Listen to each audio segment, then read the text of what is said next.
Unit 2, piece together. Good things come in small packages, they say. Indeed, some cultures around the world appreciate the importance of small things, often putting them together to create amazing works of art.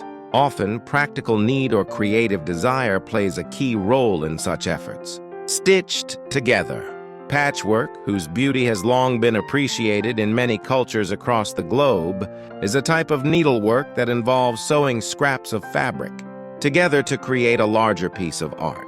Every culture is proud of its own patterns, including Koreans, who take pride in their unique style, jogakbo. Created during the Joseon dynasty, it is a type of traditional wrapping cloth, made by stitching small pieces of fabric into a large square or rectangle. Frugal women did not want to waste any fabric and found ways to reuse it. However, jogakbo was much more than just repurposing fabric. It often told the creator's life story because a finished piece contained fabric scraps from her wedding skirt, her husband's shirt, and her children's clothes. The practical need to repurpose leftover patches gave birth to a novel art form. The beauty of jogakbo lies in its design, which results from stitching together patches of various shapes, sizes, and colors in a seemingly improvised manner. Stitching such random patches into a perfect square or rectangle requires artistic sensitivity, a high level of skill, careful planning, and long hours stitching. The desire for creative excellence resulted in harmonious combinations of patches in various colors, shapes, and sizes, which have been compared to modern abstract paintings, such as those of Piet Mondrian or Paul Klee. Jogakbo was a useful activity in which leftover pieces of cloth were transformed into a pursuit of beauty and utility, eventually becoming an important part of traditional Korean craft art, assembled together. The Sainte-Chapelle in Paris, France, and Nasir al-Mulk Mosque in Shiraz, Iran, amaze their visitors with brilliant glass window panels, through which astonishing light of vigorous colors penetrates. These panels are called stained glass windows and are made up of colored pieces of glass, assembled together to form large windows. In Europe and the Middle East, the techniques for stained glass windows advanced quickly during the medieval period. When religious buildings got bigger to accommodate more worshipers and prayers, small pieces of glass assembled next to one another were not only more practical for construction, but also able to tell a story. Since most people were illiterate at that time, the images placed on the windows helped them understand religious messages that they might otherwise have been unable to grasp. Making a stained glass window is a process in which intricacy is required. It involves creating durable glass sheets and staining them, cutting them into desired shapes, and assembling them into prepared designs. Each step requires expert craftspeople working together.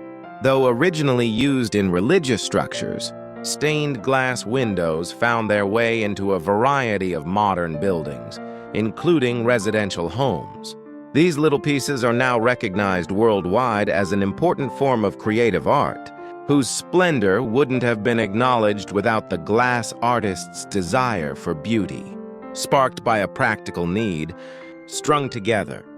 Throughout the ages and across all cultures, there have been small decorative objects with a hole for threading called beads. In its simplest form, beadwork can involve threading a few beads together on a single string to make a simple bracelet or necklace, or on a larger scale to form beaded bags, clothing, or even wall hangings. Beadwork is ancient, evidenced by the findings of beads dating back to the Stone Age. Back then, people strung bones, shells, or rocks together to hang around their neck. As cultures and societies evolved over time, beadwork became a form of personal expression, a symbol of social class, or even a talisman to drive away bad luck. Interestingly, some regions have particularly rich traditions. The Ndebele tribe of South Africa, for example, is famed for intricate dresses made of glass beads. Different designs serve as a means of marking different developmental stages of a woman's life. An unmarried girl may wear a square apron, onto which thousands of glass beads were hand-sewn, while a married woman might wear a 5-paneled apron along with beaded necklaces and a beaded cape. Similarly, beadwork is an essential aspect of many Native American cultures. Beadwork powerfully expresses cultural identity, reflecting a sense of continuity across generations, pieced together by need and desire. Plato once remarked that our need will be the real creator. When need or desire arises, different communities willingly attach small, simple, insignificant everyday objects to one another to generate a new form of creative work that is more beautiful and more practical than the mere sum of its parts. The Greek philosopher may have recognized that the process for all things creative begins from within, from need and desire to express artistic instincts, or to maximize the utility of things available. Cultures may vary on the surface, but they all seem to share some common elements, often universal and essential, rooted deep in human nature.